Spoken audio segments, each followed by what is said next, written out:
Mais justement, à Konsamba, tout récemment, il y a un bébé calciné dans une couveuse. Est-ce que vous avez vu une descente sur le terrain à Konsamba? Est-ce que la maman éprouvée n'avait pas également besoin des mots, des mots de réconfort de notre gouvernement, du patron de la santé au Cameroun? Si, je ne suis pas en train de dire que ce qui se passe actuellement est négligeable, non.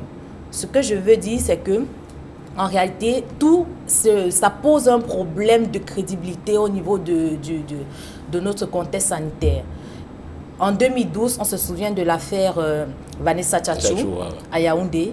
En 2016, entre 2016 et 2017, c'était Monique Koumateke. Il est évident que l'image est encore dans la mémoire des Camerounais. Voilà. Des enquêtes ont été ouvertes. L'affaire Vanessa Tchatchou, jusqu'à présent, on ne sait pas. Résultat. On n'a obtenu aucun résultat et de nombreuses enquêtes sont ouvertes dans ce sens-là. Certes, au niveau de l'affaire Koumateke, on a pu obtenir quelques bribes d'informations à la suite des différentes enquêtes parce que l'ordre s'en est également mêlé, l'ordre des médecins. Maintenant, en ce qui concerne ce cas, ce que les Camerounais attendent, le résultat de ces enquêtes mixtes, l'enquête disciplinaire ouverte au niveau de l'hôpital Akinti, l'enquête interne, c'est où est le fœtus, où est le placenta. Et je crois que ça remet également en question le contexte de la formation et de la prise en charge des patients. Comment est-ce qu'un stagiaire doit se comporter lorsqu'il arrive dans un hôpital? À quel moment le stagiaire doit prendre telle ou telle décision en ce qui concerne le patient?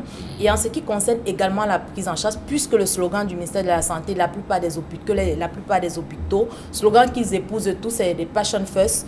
Ils doivent donc, dans ce cas, donner la priorité à ce patient-là qui arrive dans cette formation sanitaire et répondre à ces différentes exigences, rassurer également le patient qui arrive dans un état débité ou bien dans un état assez complexe. Donc, je crois qu'il faut encore remettre en question la question non seulement de la formation, de la sensibilisation sur la table pour que ce type de cas ne se reproduise plus parce que tout le pays, c'est plus de 25 millions de Camerounais qui sont très attentifs par rapport à cette affaire parce qu'ils savent que ce n'est pas la première fois qu'on a affaire à ces différents cas dans notre pays et ça décrédibilise, ça noie un peu l'image du pays à l'international. Malheureusement.